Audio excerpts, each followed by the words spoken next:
ወይዘሮ ባዩሽና ዶክተሩ በስልክ ሲያወሩ ሚስጥራቸው ይፋ ወጣ። እናም የወይዘሮ ሜላትን ሀብት ንብረት ወደ እነሱ ለማድረግና በተለይ ደግሞ የእርግብና የሀናን ውጤት ቀይሮ እንዲሁም ደግሞ ወይዘሮ ባዩሽ ለዶክተሩ ጠቀም ያለ ገንዘብ እንደምሰጠውም በተለይ ደግሞ ከሀና አባት ለጋ የተያዘውንም እንዲሁም ብር እንዲጨምርበት ያደረገችው ወይዘሮ ባዩሽ እንደሆነች በስልክ ሲያወሩ ያ ስልክ ደግሞ ቦይስ ነበርና በይፋ ወጣ። ዶክተሩም በወይዘሮ ባዩሽ ተስማምቶ ሁሉንም ነገር ውጤቱንም ሊቀይር እንዲሁም ደግሞ የሀና አባት ከሕክምናው በላይ ገንዘብ መድኃኒቶችን ሁሉ ያልተጠቀመውም ተጠቅሟል እያለ እንዲላትም ይህ ትዕዛዝ ደግሞ ከወይዘሮ ባዩሽ ነበረ። እናም ሀና ስታፈጠው ግን ዶክተሩ በጣም ደንግጠዋል። ምንድነው ሀና እኛን የተጠራጠርሽ ነው? ጥፋተኛ ነህ እያልሽ ነው ሲልም ነበረ። በፍጹም ግን ደግሞ ይሄ ደግሞ ልክ ያልሆነ ነገር ነው ስትለውም ነበር ሀና። ባዩሽም ይሄ ገንዘብ ከወይዘሮ ሜላት ባለሀብት ስለሆነች ገንዘብ ከወይዘሮ ሜላት ድርጅት ስለሚመጣ ምንም ችግር የለም ባለሀብት ስለሆነች ትከፍለዋለች በማለት እንግዲህ የወይዘሮ ሜላትን ሀብት ንብረት ለመዝረፍ ነው የተነሱት ማለት ነው። አንደኛ ነገር እርግብ ልጅ ነች ተብሎ ልጅ ሳትሆን ግን የመጣችውም ወይዘሮ ባዩሽ የወይዘሮ ሜላትን ገንዘብ ስለምትፈልግ ነው ማለት ነው። እናም በዚህ ጉዳይ ደግሞ ሚስጥር ወጥቷል። ሚስጥሩ ምንድን ነው የሚለውን የምነግራችሁ ይሆናል። ግብም አንቺ ሌባ እና ታዲያ ዶክተሩን ሌባ ለማስባል ነው ወይ አንቺ እየወሰድሽ አውጥተሽ ሽጠሽ ስትላትም ነበረ። እኔ እንደዚህ አይነትም ሰው አይደለውም ብላ ሀናም ስታወራት ነበረ። እንደዚህ ታደርጋለሽ ይሄ ሁሉ ነገር እያወቅሽ እንዴት የሁሉ ወጪ ታስወጫለሽ ብላ ወይዘሮ ሜላትም ስትጮባት ነበረ። እትዬ እኔ እንደዚህ አይነት ሰው እንዳልሆንኩኝ ታውቃላችሁ አይደለ? ስለዚህ እኔ ደግሞ እንደዚህ አይነት ነገር አላደረኩም ስትልም ነበረ። ኧረ እባክሽ ሀና አታቂኝም ማለት ነው፣ ሜላት ማን እንደሆነች አታቂም ማለት ነው ብላ ወረቀቱን ፊቷ ላይ ወርውራላት ነበር የሄደችው። እትዬ ኧረ እባክዎትን አንድ ጊዜ ላስረዳዎት፣ ኧረ እባክዎትን እያለች እያለ ሀናም ዝም ያለቻትና ሄደች። ወይዘሮ ሜላትም ሀናም በጣም ከፋት። እዚህ ጋር እውነት ለመናገር በሀቅ የሚሰሩ ዶክተሮች አሉ። እናም እዚህ ጋር የሀና ውጤት ከተቀየረ ግን እኛ ይሄ ድራማ ነው ልንማርበት ነው። ነገር ግን ደግሞ በሀቅ የሚሰሩ ዶክተሮች ስላሉ ለዶክተሮች ክብር ይኖራችሁ እላለው ማለት ነው። ይህ ውጤት ከተቀየረ ግን በጣም ያስጠላል። ምክንያቱም ይሄ አስተማሪ ሳይሆን መጥፎ ነገርን ዶክተሮች እንዲማሩ ያደርጋል ማለት ነው። ይህን በፍጹም መሆን የለበትም፣ መቀየርም የለበትም። የሀና ውጤት ከተቀየረ ዶክተር ማለት ብዙ ኃላፊነት መጀመሪያም ወደ ስራው ሲመጣ የህዝብን ኃላፊነት ወስዶ ብዙ ነገር ምሎ ተገዝቶ እስከሆነ ድረስ አሁን ላይ ደግሞ ለገንዘብ ብሎ ይህን ነገር ከቀየረ እሱ እያወቀ ከቀየረ ግን በጣም ይደብራል ማለት ነው። እንዲሁም የሀና አባት ያልወጣ መድኃኒት እንዲሁም ደግሞ የሀና አባት በጣም አሞኛል እያመመኝ ነው መድኃኒቱ ምንድን ነው እያለም ነበረ። ስለዚህ የሀና አባት መድኃኒት ተቀይሯል ማለት ነው። ስተቀየረም ነው ከባድ እየሆነ እያመማል። ስለዚህ ሀና አባቷም አደጋ ላይ ናቸው ማለት ነው። እና ይሄን ነገር መሆን የለበትም። እስኪ ውድ ቤተሰቦቼ እናንተስ ምን ይመስላችኋል? ውጤቱ ቢቀየርና ለዶክተሮች ያለን እምነት ወደፊት ማለት ነው። አሁን ላይ ሳይሆን ይህ ድራማ ነው፣ ግን ደግሞ በእውነቱ ሲመጣ ደግሞ ዶክተሮች የህዝብን ኃላፊነት ወስደው እስከሆነ ድረስ እኛም እንድንማርበት ይሄ ውጤት መቀየር የለበትም።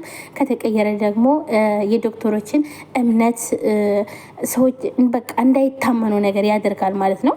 እና ይሄ ነገር ምን ትላላችሁ? ሁላችሁም ኮሜንት ላይ አስቀምጡ። ማነው ሀሳባችሁን? እንደኔ ግን መቀየር የለበትም። ከተቀየረም በጣም ከባድ ነው።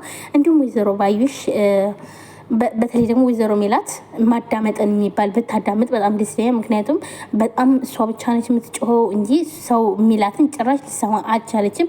ግን እኮ ሀና ልታስረዳት ነበር። የሀናን መረዳት በፍጹም አልፈለገችም። ሀናንም ልትሰማት አልቻለችም። ለምን ቀስ ብላ ቢሆን ብትስተካከል፣ ምንም ድራማ ቢሆን እንኳ ለሰው ልጅ ክብር ቆሻሻ የማንም ቆማጣ ለማኝ ማለት ደግሞ በጣም የሰው ልጅ የሰው ክብር ምንም እንኳን ሰራተኛ ቢሆን ይሄ ደግሞ ሰራተኛ መሆን ደግሞ ምንም አይደለም። ነገ የተሻለ ነገር ለመዋል ለመኖር እስከሆነ ድረስ ስለዚህ ሰራተኛ መሆን ምንም አይደለም። ጤና በቃ የመንግስት ሰራተኛ ሆነ የራስን ሰራተኛ ነው። ያው ቦታው ስለሚለየው ነው እንጂና ለሰው ልጅ ትንሽ ክብር ማለትም ድራማው ላይ ማለት እኛ ልንማርበት እስከሆነ ድረስ ይሄን ነገር ብታስተካክሉ ላለው ማለት ነው። እኔ በራሴ ማለት ነው። ሰላም ውድና የተከበራችሁ የቻናል ቤተሰቦች እንዴት ናችሁልኝ? እኔ በጣም ደህና ነኝ። ውድ ቤተሰቦች ዛሬም በአዲስ ቪዲዮ ኖላዊ ቀጣይ ክፍል ይዤላችሁ መጥቻለሁ። ቪዲዮ ላይክ፣ ሼር፣ ሰብስክራይብ እያደረጋችሁ ለምታበረታቱኝ ከልብ አመሰግናለሁ። እንዲሁም አዲስ ከሆናችሁ ሰብስክራይብ አድርጋችሁ የደወል ምልክቷን ተጫኑ። የሀና ውጤት መቀየር የለበትም ነው የምለው ማለት ነው። ምክንያቱም ከተቀየረ ደግሞ እኛ ለዶክተሮች ያለንን እምነት ይሸረሽረዋል ማለት ነው። ስለዚህ ዶክተሮች ታማኝ ናቸው። እናም በስራቸው ላይ እኛም ልንማር እስከሆነ ድረስ እውነት የሀና ውጤት በስነስርዓት ልጇ እንደሆነችና እንዲሁም ደግሞ ወይዘሮ ሜላት እንድትጸጸት ማድረግ አለባችሁ ማለት ነው። ዳይሬክተሩ ወይም ደግሞ በራሴው ማለት ነው ጋይስ። ምክንያቱም ወይዘሮ ሜላት በጣም እሷ የምትለውን ነው እንጂ ጭራሽ ሰው ሜላትን አሰማን በቃ አትረዳም። በተለይ ሀናማ ልታስረዳት አሁን ለምሳሌ ሀና ብታስረዳት ኖሮ ምንም በቃ ጭራሽ አሰማን በቃ እሷ ያለችው እና እሷ ያለችው ብቻ ነው መሆን ያለበት እንጂ ማዳመጥ የሚባል ነገር አታውቅም ማለት ነው። እዚህ ድራማ ላይ የተማርኩትኝ ማዳመጥ መኖር አለበት። በቃ ሰዎች መደማመጥ አለብን እንዴ በየደረጃችን ምንም ቢሆን ሰራተኛም ቢሆን ምንም ቢሆን መደመጥ አለበት እና ሀና የሀና ድምፅ መሰማት አለበት ስላለው በዚህ ድራማ ላይ ውድ ቤተሰቦቼ እናንተ እንግዲህ የመሰላችሁን ሀሳባችሁን አስተያየታችሁን ቁጭ አድርጉ ማለት ነው። በዚህ ቀደም እርግብና ዶክተሩ አሁን ላይ እንግዲህ ዶክተሩ ሌባ ልታስቢው ነው ወይ አንቺ ይህ ሁሉ ነገር የምታደርጊው ስትላትም ነበር ማለት ነው። አንቺ እያወጣሽ ስትሸጭ ኖረሽ ግን እንደገና ደግሞ አሁን ደግሞ ዶክተሩ ሌባ ልታስደረጊ ነው ስትላትም ነበረ። ሜላት እናትም ሀሴትን ወይም ደግሞ እርግብን በፍጹም አልተቀበለቻትም። እቺ እንደዚህ አይነት ስብዕና የላትም። የድሮ ማንነቷን እያስታወሰች ልጅ ብላ የተቀበለቻትም ሀናን እስከሆነ ድረስ ስለዚህ ሁሉም ቤተሰብ እንዳለ ሀናን የተቀበላት። በተለይ ደግሞ ሀና አባቷና ሀያቷ ስለተቀበሏት እስኪ ቆይ ግራ አጋባችሁኝ እኮ ቆይ ምንድን ነው ያደረጋችሁ ያላችሁትኝ ስትል ማለት ነው አያቶች እኔ እንጃ እማማ እኔም ልጅ ነኝ ይላለሁ እሷም ልጅ ነኝ ትላለች። ምን አውቃለሁ እንግዲህ እንዴት ነው ማታውቁት ትላለች። እርስዎ ማን ይመስለዎታል ብላ ትጠይቃለች። እኔ ምን አውቃለሁ እናንተ ናችሁ እንጂ የምታውቁት ይሄንን ይሉታል።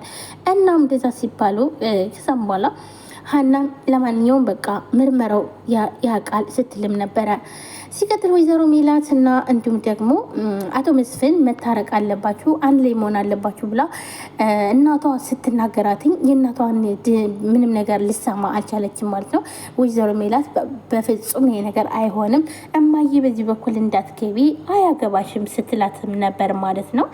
ብዙ ጊዜ ያው መታረቅ አለባችሁ እናንተ በቃ ለልጆቻችሁ እያለቻትም፣ ነገር ግን ወይዘሮ ሜላት አሁንም ቢሆን የእናቷን ምንም ነገር ልሰማ አልቻለችም። ለማንኛውም በቃ እናንተ አብራችሁ ካልሆናችሁ በፍጹም እዚህ ቤት ካሁን በኋላ አልመጣም ድርሽም አልልም። እንዲሁም ደግሞ ሀናን ከተናገርሻት ብላ በጣም ደስ ያለ ነገር ምንድነው ታውቃላችሁ? ሀናን ከተናገርሻት ካሁን በኋላ ለሀና ክብር ይኖርሽ። ለምንድነው እንደዚህ የምታመነጭቀትኝ? ለምንድነው አንቺ እኮ አልገባችሽም እማዬ፣ እቺ ልጅቷ እኮ እባብ ነች። ምንም ሀና እንደዚህ አይነት ሰው አይደለችም፣ እባብ የምትባል ሰው አይደለችም በፍጹም ብላ ትላታለች ማለት ነው። እናም ለምንድን ነው በጣም ተናዳባታለች ማለት ነው። ምክንያቱም ሀናን ካሁን በኋላ ከተናገርሻት ከዚህ ቤት ሁለተኛ አልመጣም፣ እንዲሁም ደግሞ ከአቶ መስፍን ጋር አንድ ላይ ካልኖራችሁም በፍጹም አልመጣም ብላታለች ማለት ነው። ሀናን ይቺ ሰይጣን እንዴት ቤቴን በጠበጠችብኝ፣ በክፉ ቀን መታ እንደው በምን አይነት ቀን ነው የመጣችው ስትልም ነበር። ነገር ግን ወይዘሮ ሜላት እዚህ ጋር የረሳቸው ነገር የልጇን ህይወት ሀና ታድርጋላታለች። ምንም እንኳን ልጇ ባትሆን እንኳን የሰላምን ነፍስ እስካሁን ያቆየቻት ሀና ነች። ታዲያ ለዚህ ቤት ሀና ጥሩ ነገር